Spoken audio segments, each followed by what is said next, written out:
Safoga say qilamiz. Nimaga say qilinadi? Kabani qurgan payg'ambar bor, Ibrohim alayhissalom. Ibrohim alayhissalomga vahiy keladiki, Alloh tomoni bilan. Hojar onamiz bilan, ayoli Hojar onamiz bilan Ismoil alayhissalom bizning farzandlar bo'ladi. Mana shuni Makka vodiysiga tashlab ketiladi. Makka vodiysi nima? Qanday hudud? Yo'q, o'sgan hudud.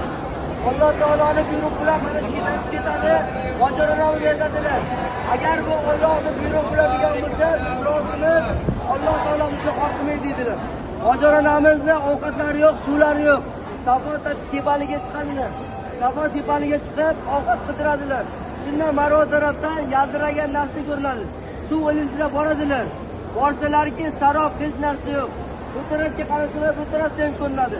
Shu borishi 7 marta borib keladilar. Shunda qaranglar, Ismoil alayhissalom ana shu Safo tepaligida oyoqlarini bitta debadilar. Mana shu yerda Jabroil alayhissalom qanotlarini tegizadi, bir ajib suv otilib chiqadi.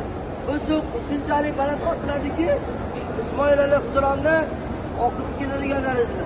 Shunda Hojar onamiz Zamzam deydilar. Eski Qur'on etildi. Mana shunda suv Alloh taolosi bilan asiyishni boshlaydi.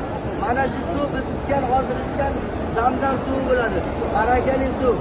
Ibrohim alayhissalom duo qilgan suv mana shu bo'ladi. Mana shu yerda qaranglar, yashil chiroq bor-a? Uzun chiroq. Mana shu yerda erkaklarimiz yuguradilar.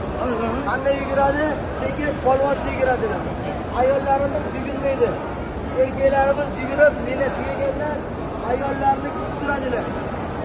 Birgalikda say qilamiz. Safoda bitta, Marvada bitta duo qilamiz. Kelishiga yetdi inshaalloh.